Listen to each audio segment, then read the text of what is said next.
की आपण ज्या अमावस्येच्या पौर्णिमेच्या सेवा करतो त्या सेवेचं महत्व किती मोठं आहे आणि महाराज अशक्य ही शक्य कसं करतात हे प्रत्येकाला या ठिकाणी खरं तर अनुभवायला येतं। आज या ठिकाणी आपली सेवा संपन्न झाली। पुढील अमावस्येची सेवा ही मार्च महिन्यामध्ये बुधवारी 18 मार्चला आहे। किती मार्चला? बुधवार आहे 18 मार्चला। पुढची भैरव चंडी ही थोडी वेगळीच असणार आहे, परंतु ती पौर्णिमे दिवशी सांगू आपण कोणती असणार आहे। फक्त तारीख जी आहे ती 18 मार्च बुधवारी सकाळी 11:30 वाजता। त्याचबरोबर आज अनेकांचा एक असा गैरसमज झालेला आहे की सूर्यग्रहण आपल्याकडे आहे का नाही आणि ते पाळायचं का, परंतु आपल्याला सांगणं आहे आजचं सूर्यग्रहण हे भारतामध्ये दिसणार नाही, त्यामुळे पाळायची कोणतीही ती गरज नाही, लक्षात ठेवा। त्याचबरोबर मगाशी अनेक सेवेकऱ्यांनी विचारलं एकाक्षी नारळ, संरक्षण पुडी, केसारी, संरक्षण यंत्र अनेकांनी घेतलेलं आहे, त्याचं काय करायचं। तुम्हाला एक सांगणं आहे, कोहळा हा लवकर खराब होतो म्हणजे जर वाईट शक्तींचा प्रादुर्भाव जास्त असेल तर ते खेचून घेतं, परंतु एकाक्षी नारळ त्याचं महत्व हे तुम्हाला अनेक ग्रंथांमध्ये नेटवरती सुद्धा बघायला मिळेल। परंतु हा एकाक्षी नारळ आहे तो सहजासहजी खराब होत नाही, परंतु आपण आज जो सेवा केलेला एकाक्षी नारळ आहे त्यामध्ये थोडीशी पिवळी मोहरी टाका, तो लाल कपड्यामध्ये बांधा आणि घराच्या मुख्य प्रवेशद्वाराला ज्या पद्धतीने आपण कोहळा बांधतो त्या पद्धतीने बांधा। जनावरांच्या गोट्यांमध्ये बांधा, फोर व्हीलर गाडी असेल गाडीमध्ये ठेवा, व्यवसायाच्या गाडीमध्ये तुम्ही ठेवू शकता आणि तो संरक्षण करणारा सगळ्यात मोठा फलद्रूप असणारा हा एकाक्षी नारळ आहे आणि तो पूर्णपणे आपलं संरक्षण करतो। त्याचबरोबर संरक्षण पुडी महिलांनी स्वतःच्या पर्स मध्ये ठेवा। संरक्षण यंत्र आपल्या घरातल्या पुरुषांकडे मुलांकडे तुम्ही देऊ शकता। संरक्षण यंत्र, संरक्षण पुडी हेही संरक्षणासाठी वापरलं जातं। केसारी जी आहे ही केसारी जनावरांच्या गळ्यात बांधू शकता, घराच्या मुख्य प्रवेशद्वाराला तोरण बांधतो त्या पद्धतीने बांधू शकता, किंवा गाडीला सुद्धा स्वसंरक्षणासाठी आपण ही केसारी बांधू शकता। थोडक्यात तुम्हाला ही माहिती आहे ते या ठिकाणी सांगितलेले आहे आणि आपण त्या पद्धतीने त्याचं जे नियोजन आहे आपण करावं, लक्षात ठेवा। त्याचबरोबर येणाऱ्या गुरुवारी 19 फेब्रुवारीला छत्रपती शिवाजी महाराजांचा जन्मोत्सव आहे। आपल्या ही आगाऊ शिवनगर केंद्रामध्ये तो आपण साजरा करणार आहोत। गावागावांमध्ये घराघरांमध्ये हा जन्मोत्सव आपणही साजरा करावा, कारण छत्रपती शिवाजी महाराज होते म्हणून आज आपण मंदिरांमध्ये जाऊन आध्यात्मिक सेवा करू शकतोय, लक्षात ठेवा।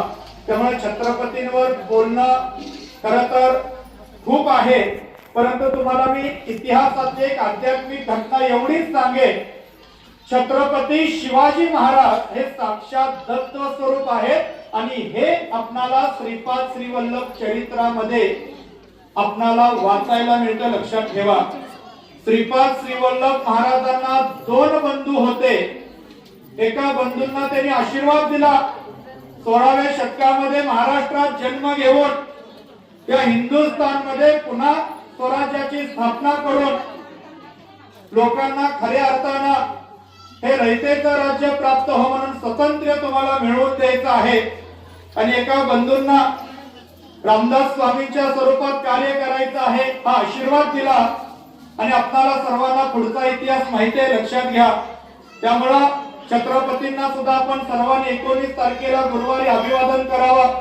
त्याचबरोबर जयसिंगपूर सेवा केंद्रामध्ये 19 तारखेपासून 22 तारखेपर्यंत लक्ष चंडी यज्ञ सोहळा आहे।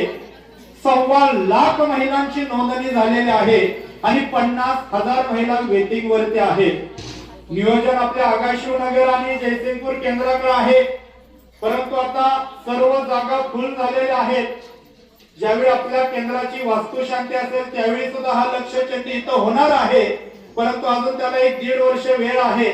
पण आपल्याला सांगणं आहे 22 तारखेला रविवारी तुम्ही अन्नपूर्णा मातेच्या सोहळ्यासाठी जयसिंगपूर मध्ये येऊ शकता। आपल्या आगाशिवनगरची टीम उद्यापासून तिथं 5 दिवस असणार आहे, त्यामुळे ज्यांना वेळ असेल आपापल्या पद्धतीने तिथं आपण त्या सेवेला उपस्थित राहायचंय।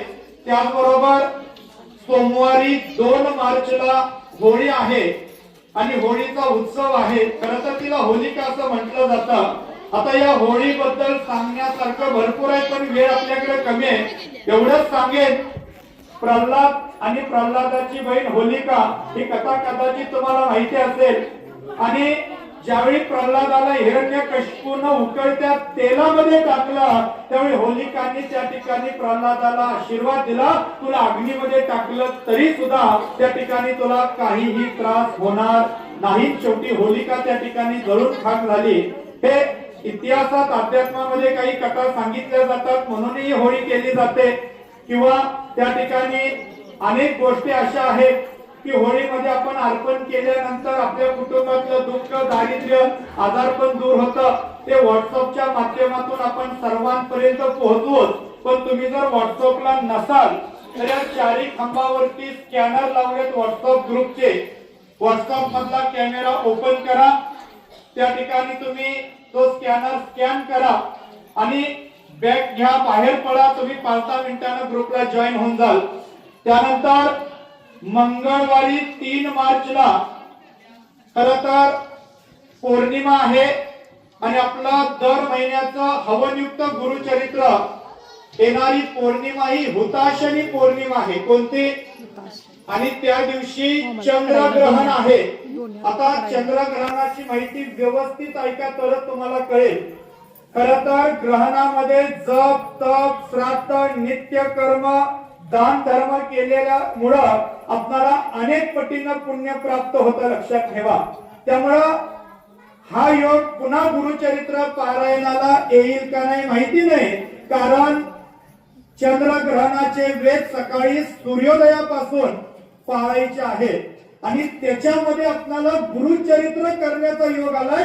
म्हणजे लाख पटीनं कमावण्याचं पुण्य असणारा दिवस हा 3 मार्चचा मंगळवारचा असणार आहे। त्यामुळे कुणीही गुरुचरित्र पारायण चुकवायचं नाही। 3 तारखेला सकाळी 6:30ला आपण हे गुरुचरित्र का चालू करतोय? कारण थंडी संपलेली आहे, दिवस मोठा चालू झालेला आहे। त्यामुळे 6:45चं गुरुचरित्र 6:30ला संकल्प चालू होईल। त्यामुळे आपण मंगळवारी 3 मार्चला गुरुचरित्र पारायणासाठी सकाळी 6, 6:15 वाजेपर्यंत केंद्रात जास्तीत जास्त संख्येने उपस्थित राहायचंय, सर्वांपर्यंत माहिती द्यायची। आता राहिला प्रश्न ग्रहणाचा।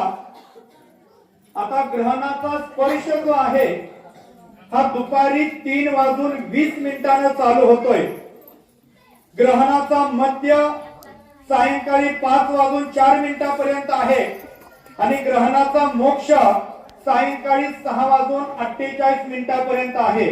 आता हे जे ग्रहणाचे वेध आहेत, जे ठणठणीत आहेत, आजारी नसतात, खाऊन पिऊन दणकट आहेत। आपल्याला बघितलं पुढचा घेऊ शकतो थोडक्यात, म्हणजे असे जे दणकट आहेत त्यांनी सगळ्यांनी ग्रहणाचे वेध सकाळी सूर्योदयापासून पाळायचे, संध्याकाळी मोक्षापर्यंत म्हणजे 7 वाजेपर्यंत।